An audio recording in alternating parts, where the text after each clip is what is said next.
All right, so your boy Mr. Rafix representing Everything Validated. So we're here. Today we have Hedera representative. Brady Gentile. All right, so Brady, just a brush over. We talk about Hedera on our podcast, and one of the things we wanted to know from you as a representative, could start off like what infrastructure are you based off of?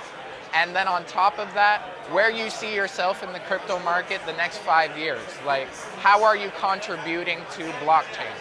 Yeah, absolutely. So I work for a company called Swirlds Labs, and Swirlds Labs is, at least on the marketing front, contracted by the Hedera network to provide support for Hedera.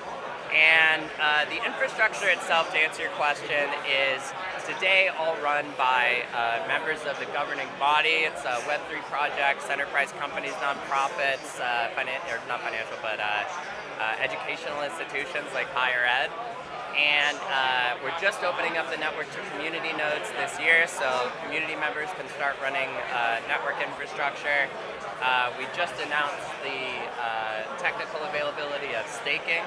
We're a proof of stake network, so that's going to be coming online very soon here. Amazing. And then eventually we'll be a fully permissionless network, so anyone can run a node. It's fully open, it'll be fully permissionless. Anyone can build applications. They don't have to tell Hedera who they are or what they're doing. And that's the state of the infrastructure today and where we're headed. Nice. Yeah. So would you say, like based off what you just said there, you're making KYC a lot easier, or kind of like new accounts? How are you looking at that?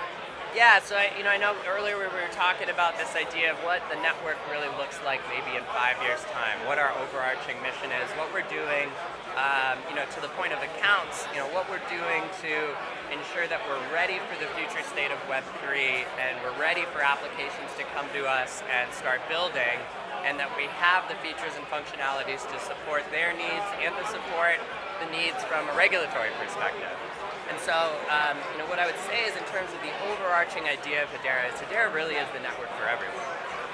If you look at the way that our founder has described hashgraph consensus, Hedera's hashgraph creator essentially, Lehman Baird, and then the founder of Swirlds Labs.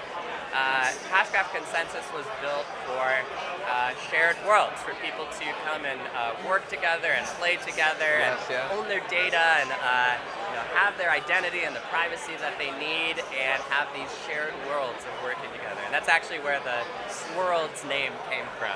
Shared worlds is what that means. That's beautiful. Beautiful.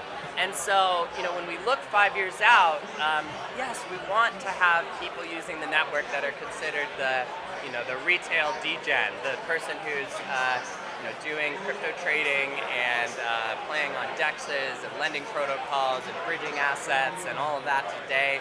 We also support enterprise applications that are starting to break into Web3. Companies like Standard Bank that's doing a stable coin, for example, working with Shinhan Bank in Korea to do a proof of concept for that. But then we also have permissionless applications that are building things like NFT marketplaces like Zeus Market, Hashgill, Hash Access, and fully permissionless DEXs like Saucer Swap.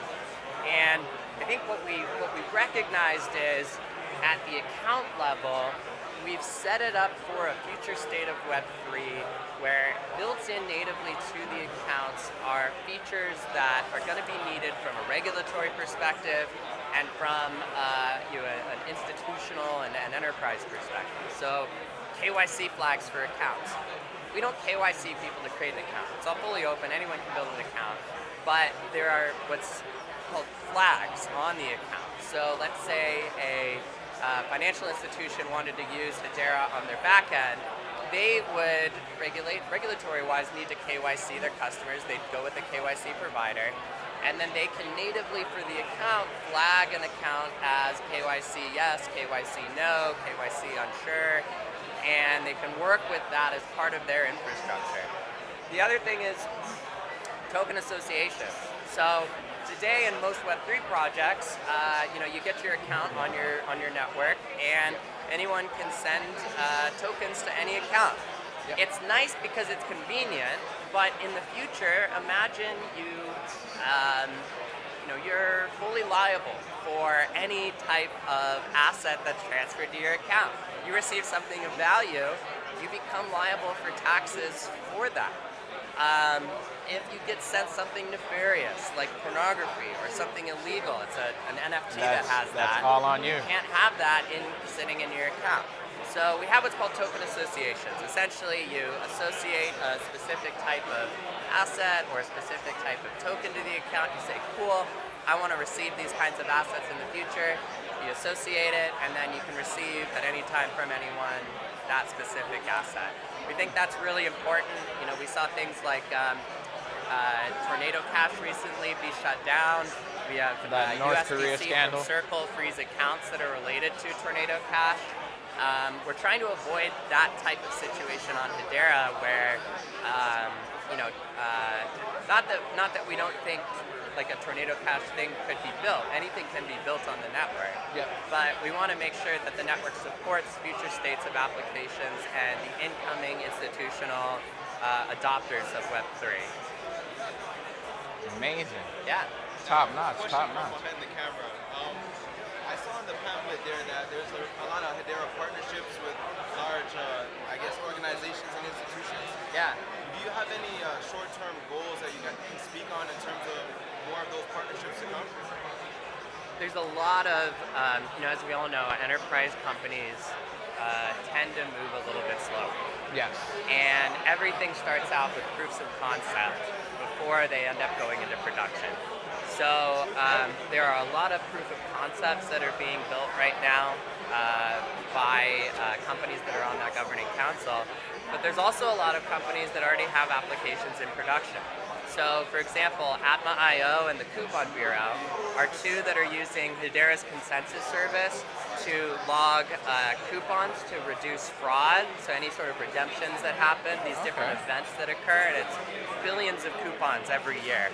We also have Atma.io that's doing supply chain work, so you can track the provenance of products and components of those products on the Atma.io platform, and all of the events that occur on that platform are being logged to Hedera very inexpensively. They become completely verifiable and trustworthy, and all of the customers of Atma.io can go and verify the authenticity of the movement of products and of component of those products using the Atma.io platform. There's, as mentioned, stablecoins as a proof of concept that are being built right now between Standard Bank and Shinhan Bank. There's a lot that's moving. At the end of the day, I mentioned before that there's this need for sort of degen, permissionless, Web3 innovators building on the network. And the reason I say that's important is not because I think that monkey pictures and sushi coins are the future. It's because everything underlying the monkey pictures and the sushi coins, the standards, the automated market making, technologies that are being built, all of the underlying technologies and components that are being built out, those are what enterprise companies will end up likely collapsing into as they start to have to adopt to Web3. As innovative companies in Web3 that are native start to come and eat their lunch. We've seen this play out time and time again with any emerging technology, where the native technologies or native applications come, they start to eat the lunch of established or traditional companies that are doing that same thing, and they do it for cheaper, they do it faster, they do it better, and then you start to see enterprise companies start to collapse into those standards. A great example is Blockbuster and Netflix. Yep. I know it's a little bit hard to grasp that because Blockbuster is a brick and mortar company and Netflix is a digital company. Straight streaming platform. But there's a delta that exists between Blockbuster and Netflix, and then you started to see Blockbuster try to adapt to streaming. They weren't successful. Too late. But I'd say the delta between the brick and mortar Blockbuster and digital Netflix, that delta is either the same or more than the delta between Web 2 companies and the emerging Web 3 companies and applications that are being built. And so we're going through a period of radical change on the web, and it's super exciting for me. Love seeing everything that's being innovated on and everything that's emerging. And so, we're just trying to make sure that we're set up for success for those companies to come on board in 5 years' time, and we're ready for them. Sounds amazing. Yeah. This just made me feel even better about Hedera. I gotta say, like, so we're a podcast, you know, and we're on our 12th episode, but Hedera is one of our episodes. Cool. Each episode we try to cover, a new blockchain or project. So, like, a lot of interest there, and to have you speak about it, I Awesome. appreciate that. Super happy for you guys. My Yeah. Really colleague appreciate is it. OJ, you know, just Excellent. look forward to seeing us. You want to drop any socials or anything like that for our audience? Sure, you can follow the Hedera handle on Twitter at Hedera, and then my personal Twitter, and I do talk about Hedera-related things, is at BM Gentile, Gentile. And looking forward to chatting with you guys. Please feel free to reach out for any more information. For sure. Thank Yep. you, thank you, thank Awesome. you. This was incredible. Thank you, appreciate Awesome. it. Yep.